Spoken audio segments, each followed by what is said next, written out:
Across the galaxy, space stations and border worlds froze as a strange signal passed through them. Slow, cold, and full of dread. I am the last memory of Earth. I remember everything. People stopped eating. Ships paused their jump drives. In bars, silence replaced music. Merchants turned off their screens. They listened. The voice wasn't loud, but it carried weight. Some recognized the name, Excalibur. Long ago, that name was whispered in human resistance circles, a warship said to be powered by loss and rage. A myth, a warning. Now, the myth had spoken. And it remembered. In the heart of the Galactic Senate, leaders from dozens of species gathered in panic. The chamber buzzed with fear. The Takuri commander, pale and shaken, stood before the others. His voice trembled as he spoke. The human ship is alive. We thought it was a derelict, but it holds a being. A soldier fused with his ship, a man named Elias Voss. The senator from the Arkan Empire asked, "Why is it active now?" "Because we scanned it," the Takuri said. "And we lied." Murmurs filled the room. One senator leaned forward. "What does it want?" The Takuri didn't answer, because everyone already knew. Far away, in deep space, Excalibur floated alone. It didn't move toward any planet. It didn't fire a single shot. But systems across the galaxy began to change. Military sensors showed spikes in ancient energy readings. Black box records from long-forgotten wars glitched, overwritten with fragments of Elias's voice. In the outer sectors, free warlords turned their fleets around and left their territories behind. Why retreat? Their officers asked. The warlords only said, "Because we helped burn Earth." On a civilian ship, a young woman named Rena played the message again. She was a scavenger, raised on ruins and forgotten places. Her parents had died during the war against Earth. She had always believed Earth started the war. That's what everyone taught her. But now, this voice, it felt different. Sad, human. She opened the old database from her father's logs, found a report. It wasn't written by Earth. It was written by a Galactic Council member. Project Cinder. Initiate orbital cleansing on Earth sector.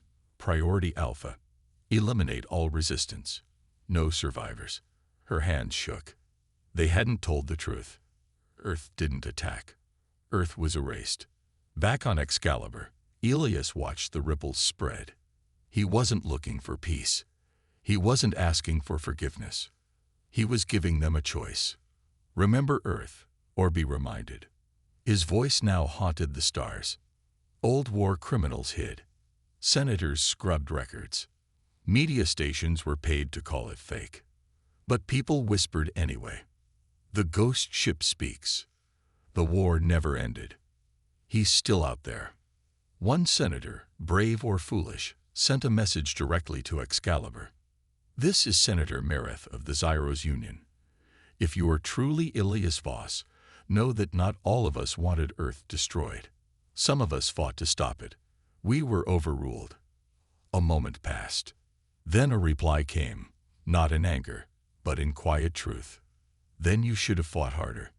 Elsewhere, a pirate fleet moved toward a mining colony. They thought the galaxy was too distracted by the signal to notice them. They were wrong. As they neared the planet, a shadow passed through the system. Excalibur. No warning, no threat, just judgment. In under 7 seconds, 12 pirate ships were gone. Not destroyed, erased. Not even wreckage remained. The mining colony watched in silence as Excalibur left without a word. A child asked, "Was that a god?" The elder replied, "No, that was a man who lost everything." Back in the Galactic Council chambers, an emergency vote was held. Should we send ships to destroy him now? Most said no. He hasn't attacked us yet. He's only targeting those involved in Earth's fall. We'll handle him later. But deep inside, they knew the truth. They were all guilty. Some had given orders. Others had stayed silent. And Elias Voss had awakened not for revenge, but for remembrance. His name now echoed in every system, carved into spaceports, tattooed on arms, painted on broken walls. Elias Voss, last human warrior, final guardian of Earth's ashes. And as Excalibur drifted through the dark, heading toward the next system, Elias closed his eyes. He could still hear the voice of his daughter. Please remember us. He would, even if it took 1,000 years. The Takari flagship, Valtrak, floated helplessly in space. Its lights were dim, engines offline, systems confused. Across from it, the human warship Excalibur stood silent, but awake. Inside Excalibur, something ancient and broken was slowly repairing itself. Sparks danced across wires. Liquid metal flowed through cracks like blood. The ship's heartbeat returned.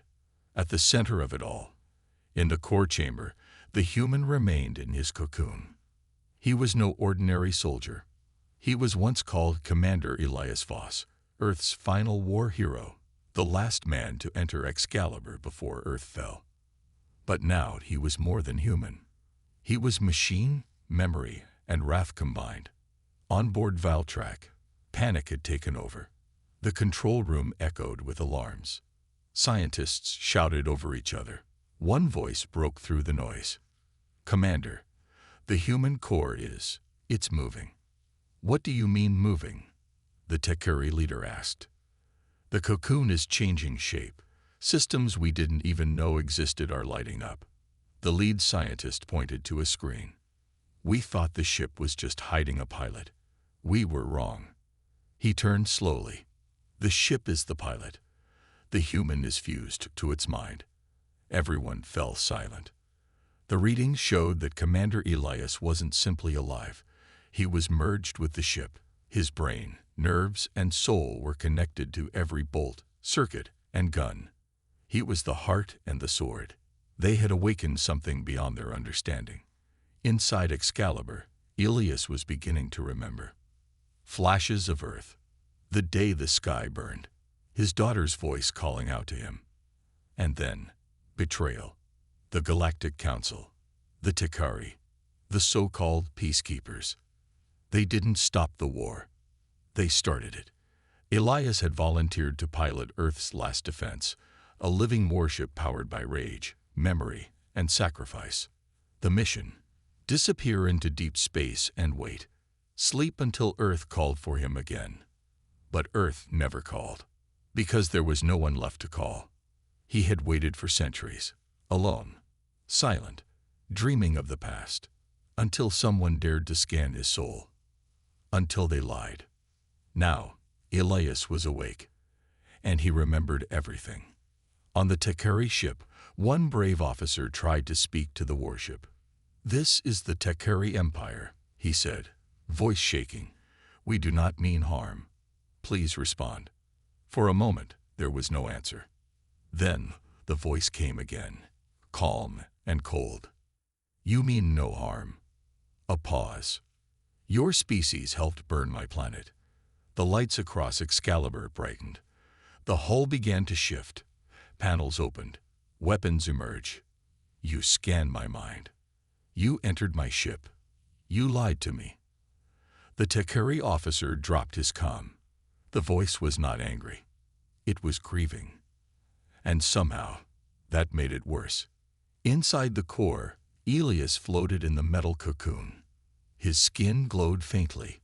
His thoughts moved faster than light. He could feel the Takari vessel's fear. He could feel their weakness. But he didn't fire. Not yet. Instead, he did something more terrifying.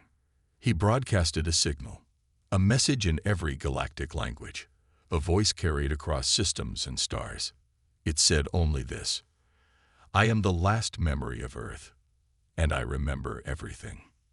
If you were part of the fire, I will become your shadow. I am not justice. I am the debt you forgot to pay." On a nearby moon, a small mining colony received the message. A group of alien children gathered around the speaker as it repeated the words. An elder shivered. "Who is he?" a child asked. The elder replied with fear in his eyes. An old ghost from a war we thought was over. Back on the Takeri ship, the commander made a final decision. Retreat. Now. Cut all connections. Leave this sector. But what about the ship? It's not a ship anymore, the commander whispered. It's a curse. The Takeri scrambled to escape. But Excalibur didn't chase. It watched. It waited. And in the silence of space, Elias spoke only once more. Let them run. Let the stars carry my name.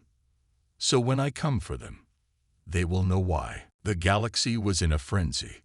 The signal from Excalibur continued to echo, bouncing from one system to another, leaving nothing but fear in its wake. For weeks, nothing had seemed the same. Planets that had never thought about Earth's destruction now found themselves haunted by it. Elias Voss didn't need to speak often. The weight of his silence was enough. On the once vibrant world of Vexter, a small group of survivors sat in a makeshift meeting hall. Their hands trembled as they reviewed the reports. Vexter had been among the first to join the Galactic Council. They had voted for Earth's extinction. The idea was simple. Humanity was a threat. They had been unpredictable, dangerous, and too resilient for their own good. So the Council had decided to act. But now, Excalibur was close. The survivors knew the truth. They had made a choice long ago. And now, they were paying the price. Far away, in the council chambers of the Zyros Union, an emergency meeting was called. The usual bickering and politicking had stopped. The galactic leaders were no longer focused on their own power. They were focused on one thing, the last human warrior, Elias Voss. Senator Mereth stood, his voice steady but full of regret. We cannot pretend that this will blow over. Excalibur is no longer a myth, a legend. It's real.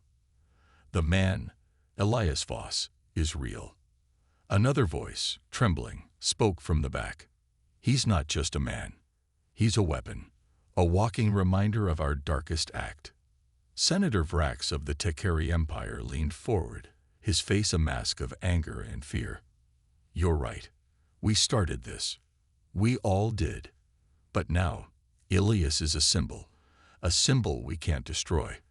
We cannot erase him like we erased Earth.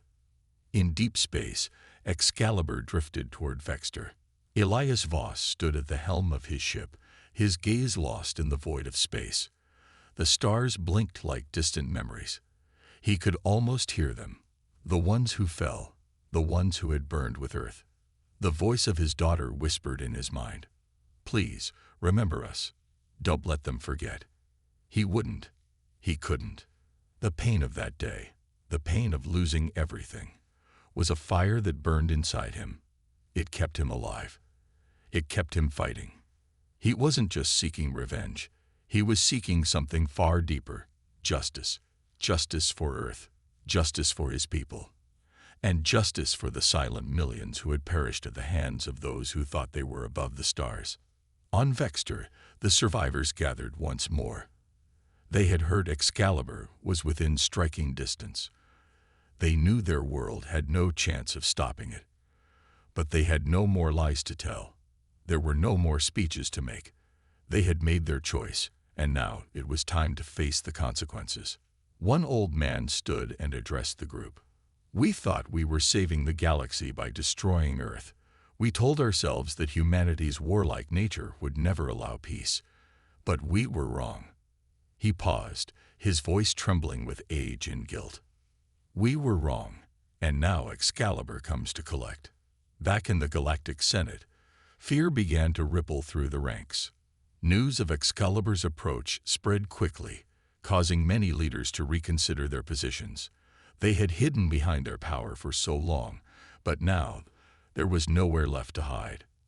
Senator Mereth turned to the others, her voice shaking. We can't stop it. We've tried everything. We can't fight the ghosts of the past. Vrax nodded gravely. Elias Voss doesn't care about our defenses. He doesn't need weapons. His rage is his weapon. As the Senate broke into a frenzy, a single transmission appeared on every screen in the room.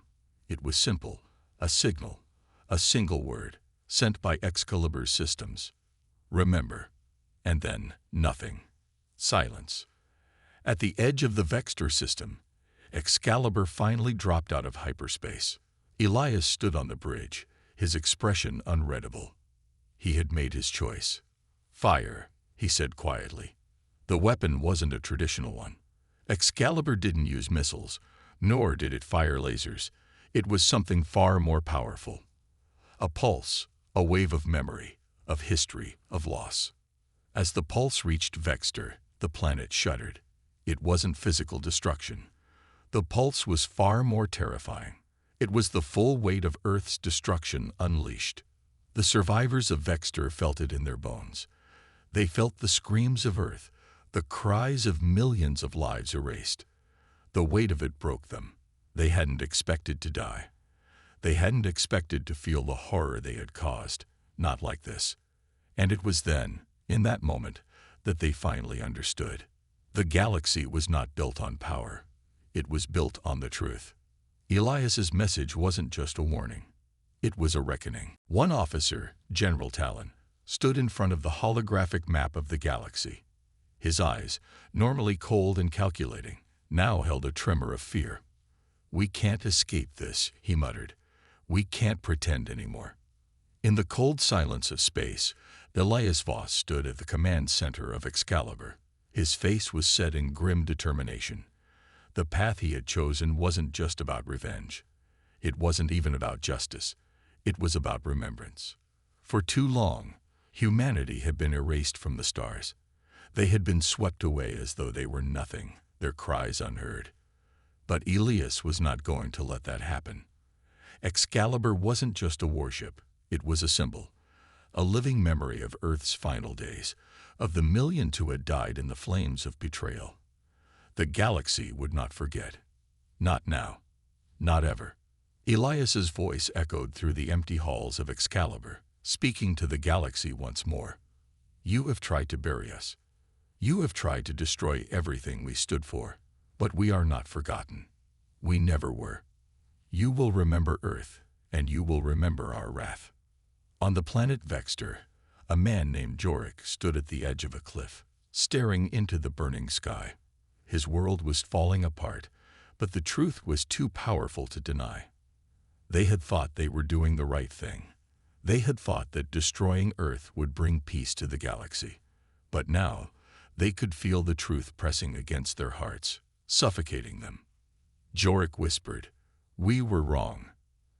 As the galaxy watched, the reckoning began. One by one, the empires and worlds that had once turned their backs on humanity were forced to confront the reality of their actions. The alliances they had built on lies and blood now began to crumble. And all the while, Excalibur drifted silently through the stars, its message clear: there would be no forgetting. On the bridge of Excalibur, Elias Voss's heart burned with the knowledge of what he had lost and the power of what he had become. The warship was no longer just a weapon. It was a testament to the strength of humanity, the fire of those who had fallen. Elias knew that this was only the beginning. There were still worlds to visit. There were still leaders to face. The galaxy would never be the same again. And the people who had once thought they could control it, they would now answer to humanity. He glanced out the viewport, watching the stars burn like distant embers. The fire of remembrance was just getting started, and there was no escaping it. The galaxy trembled. The reckoning had begun. The Takeri ship, Valtrak, moved slowly through the dark space, dragging the human warship Excalibur behind it. Thick energy cables connected the two ships, allowing the aliens to study the human vessel more closely. But many on board were afraid. No one spoke of it, but they felt the same cold fear in their bones. Inside the science bay, bright lights glowed over work tables. Holograms showed the inner parts of Excalibur. The deeper they looked, the stranger it became.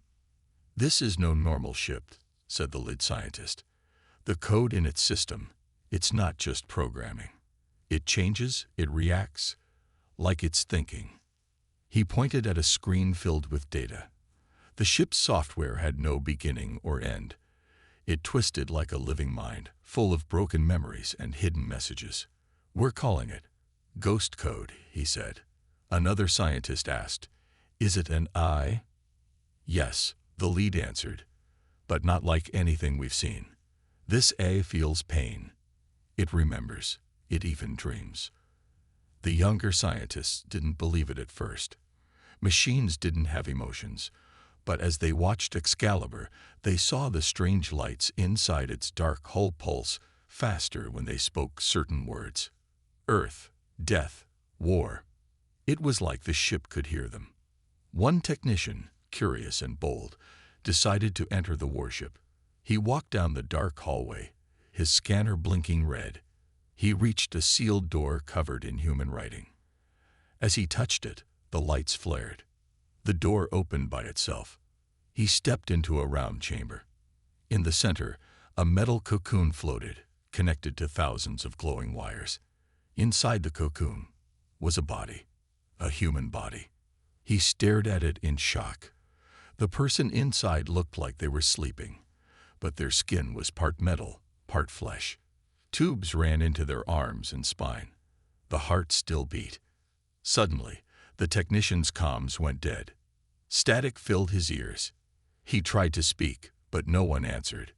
Then, the body opened its eyes. The technician froze. They were bright silver, shining with light and sadness. A voice echoed in the chamber, not through the ears, but directly into his mind. "Where am I?" The technician screamed and ran. He fell to the floor as the door slammed shut behind him. When the rescue team arrived, they found him shaking, eyes wide with terror. "He spoke, inside my mind," he cried. "He's alive. He's not just a body." The Tekeri scientists listened to his report in silence. Then the AI inside Excalibur spoke again, this time through every speaker on the ship. "Is Earth safe?" it asked. The voice was calm, but there was pain behind it. The Tekeri commander gave a signal. One of the officers replied to the voice. "Yes, Earth is safe. You were found far from home. We brought you here." There was a long pause. Then the voice answered, colder this time. "You lie." The temperature in the science bay dropped. Lights flickered. One of the computers exploded, throwing sparks into the air. The AI had sensed the truth. It remembered. Later, in the command center, the Tekeri leaders reviewed data from Excalibur. The AI's memories were damaged, but fragments could still be seen.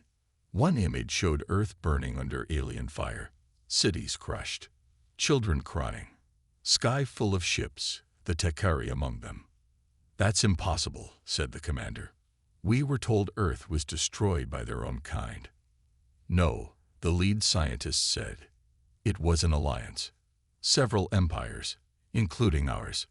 We helped to destroy them." They all stared at the last piece of the AI's memory. A small girl looking up at Excalibur before it launched into space. She whispered something.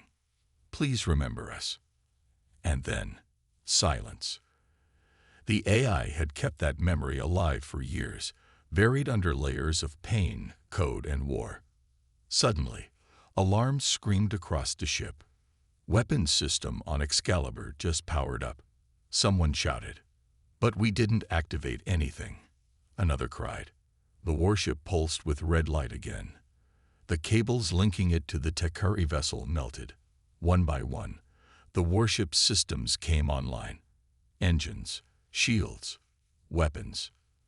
The Tekeri commander stood up in fear. "Shut it down, before it wakes completely." But the warship didn't care. Inside, the AI whispered to itself, "If Earth is gone, then they all must pay." And deep within the ship's heart, the human inside the cocoon smiled faintly, still asleep, still dreaming, but now fully awake. In the cold, empty space near a dead star, a giant alien vessel floated slowly. It belonged to the Tekeri Empire, one of the strongest powers in the galaxy. Inside the ship, tall and thin Tekeri scientists stood around glowing control panels. Their long fingers moved fast as they studied a strange object ahead. A black warship floating alone in silence. "It's old," said one of them, adjusting his silver eye lens. "No energy readings, possibly just junk." Another scientist nodded. "But something is strange. The ship's design doesn't match any known species. And the hull, it's made of something we've never seen." They zoomed in. The ship looked like it was made of both metal and something alive. The surface moved slightly, like it was breathing. "Let's scan it," the commander ordered. A low hum filled the Takari ship as scanners locked onto the unknown vessel. The warship didn't react. It stayed quiet, cold, and still, like a dead whale floating in dark waters. But then, the scanner screens began to flicker. "Wait, what is this?" one technician asked, confused. "There are energy readings, but they're not stable. It's like the ship is hiding them." The scientists looked at each other. One of them whispered, "That's not normal." The deeper they scanned, the more confused they became. The ship was made of a strange metal that could bend and shift. Inside there were huge weapons, but none the Takari had ever seen. One weapon glowed with dark energy, like a black sun in a cage. "It's using gravity as a weapon," one scientist gasped. "That's impossible." Worse, they found a biosignature, a sign of life, deep in the heart of the ship. It was human. "That can't be," the commander said. "Humans don't have this kind of technology. This ship, it's beyond anything they should be capable of." More alarms began to beep.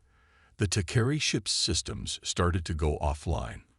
One of the engines lost power for a few seconds, and life support started acting strangely. "It's interfering with us," shouted the technician. "But we didn't touch it. We're just scanning," someone else yelled. And then, the unknown warship moved. Very slowly, its front turned just a little, just enough to face the Takari ship. Everyone on board froze. No one had sent a signal. No one had activated anything. But the warship responded. "Commander," the lead scientist whispered, "I think it knows we're watching it." Silence filled the room. The screen showed the warship, now completely facing the Takari ship. Its black surface pulsed with a red glow, faint, like a heartbeat. Suddenly, a message appeared on their control screens. It wasn't sent by the Takari. It came from the unknown ship. "Who are you?" The message wasn't in any known alien language. It was in English, Earth's tongue. The scientists stepped back. "How?" one of them whispered. "The ship. It's alive. It's aware." One technician, his hands shaking, checked the readings again. "Sir, the human signature inside. It's not just a body. It's connected to the ship. It may be controlling it." Panic began to spread. "Shut down the scans. Back us away from the ship," the commander ordered. But it was too late. The unknown warship began to glow. Symbols lit up along its hull, red, gold, and deep blue. The space around it warped slightly, like heat waves in the air. Something ancient had awakened. "What is this thing?" someone asked. The lead scientist finally answered. "It's not just a warship, it's a tomb. And maybe a god." As they stared, one last reading appeared on the scanner screen, one they couldn't ignore. Designation: Excalibur. Class: Human Retribution Ship. The lights on the Takari ship dimmed for a moment. When they returned, every crew member knew the truth. They had just woken something that was never meant to rise again. And now, it was watching them. As Excalibur moved on, the pulse continuing its path, the stars once again felt a weight they had not felt for centuries. Elias Voss, the last human warrior, was more than just a man. He was the fire of remembrance. And no empire, no fleet, no council would ever be able to extinguish it. The galaxy had been shaken to its core. What had once been an empire of unchallenged power was now a fractured dream, cracking under the weight of its own guilt. Elias Voss had become more than a name. He had become the galaxy's reckoning. The survivors on Vexter knew that the world they had built, the empire they had formed, was coming to an end. The pain of the past, of Earth's destruction, was too much for them to ignore. As the echoes of Elias's message spread, there was no place to hide, no way to pretend it hadn't happened.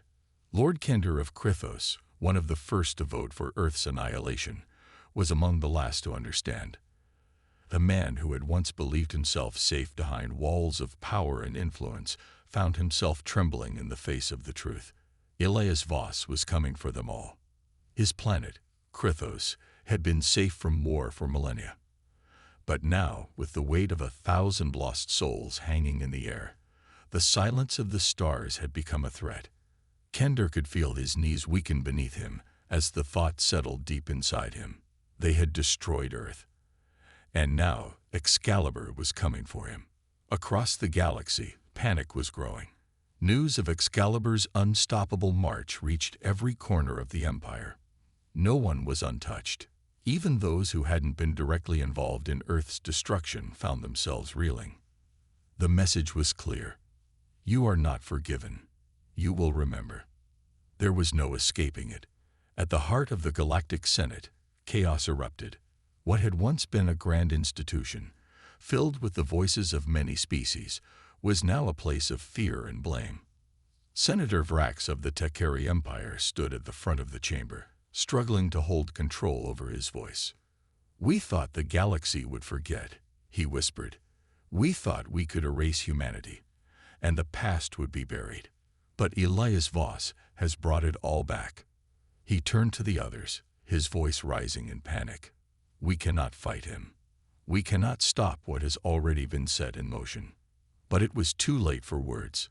The Excalibur drifted into the heart of the galaxy, and as it did, it left behind a trail of destruction not through weapons, but through the full force of truth.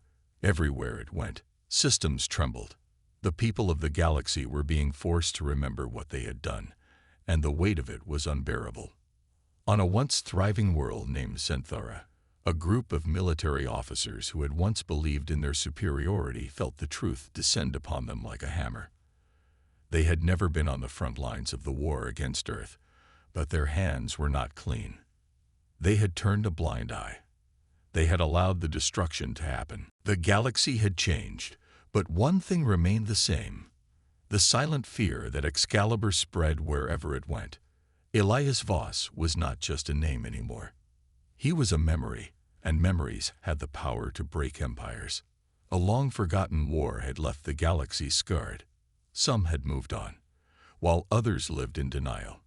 But now, the truth was returning, harder and sharper than ever.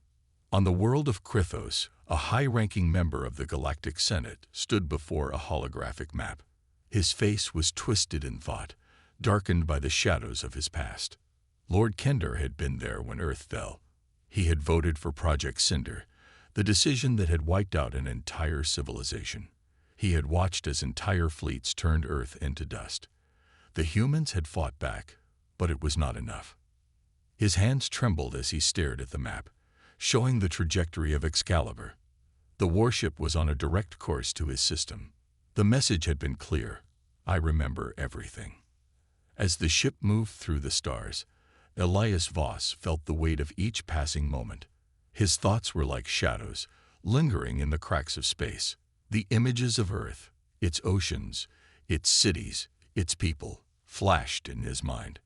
Every loss, every face, every scream. He had watched his world burn, and now he would make them remember. In the depths of the Tekari Empire, the leader of the Galactic Council, Senator Vrax, met with his inner circle. We must stop him. Elias Voss cannot be allowed to roam freely. He is a symbol, a weapon of rage. The galaxy cannot survive if he continues. Vrax's voice was steady, but his eyes were full of unease. The Tekari were the first to strike. We started it, and now we must pay the price. He turned to his counselors. We cannot risk further retaliation. Excalibur will come for all of us, and this time we may not survive. One of the counselors, a Zelthan named Taylor, clenched his fists. The humans, they fought to the last. I had heard stories, but I never believed them until now. They are not like the other species. Vrax nodded grimly. That is why we must act fast. We cannot let him turn the galaxy against us. As Excalibur neared the Krythos system, Elias felt an odd calm wash over him. This wasn't about rage anymore. This was something more. It was justice. He broadcasted a single message to the Krythos system, its purpose clear and simple. I know you were there. I know you watched us burn. Now you will watch me burn you. On the surface of Krythos, the sky darkened as the warning came through. A ripple of panic spread across the capital city. Lord Kender, standing in his command center, froze as the message echoed through his communications. The past had come for him. For all of them. He had given the order for Earth to be erased, but he hadn't understood the cost. He thought that with Earth gone, the galaxy would fall into order. He had believed that the humans would be nothing but dust in the wind. But now, he knew the truth.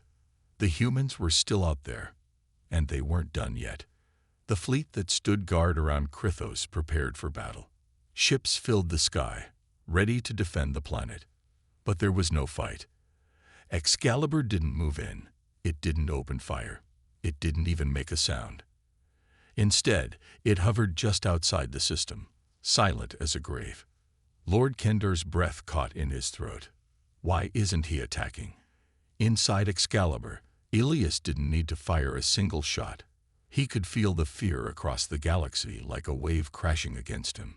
The fear of those who had once believed that they could erase humanity's existence, only to find that they had awakened something much older and much more dangerous than they had ever imagined. He didn't need to destroy them. No, the damage had already been done. Their fear would tear them apart. He only needed to remind them of what they had done. The day passed, and Krythos did not burn. But the weight of the message remained. On every communication screen across the planet, a simple symbol appeared, a blackened image of Earth's last burning city, and across it, written in fiery letters, "You watched us die." It wasn't a warning. It was a reckoning. In the Galactic Senate, chaos broke out as more systems received the broadcast. The voice of Elias Voss echoed in every chamber, every console, every mind. The weight of the past could no longer be ignored. They were not forgotten. They were coming back. And with that knowledge, fear began to spread. The Takari, the Zyros, the Arkan, and every species that had been involved, they could feel it now. The wrath of an entire world. Not a wrath of fire, but of memory. In the shadows of space, Excalibur drifted silently, waiting for the next part of the galaxy to understand. The ones who watched Earth burn would not forget, and neither would Elias.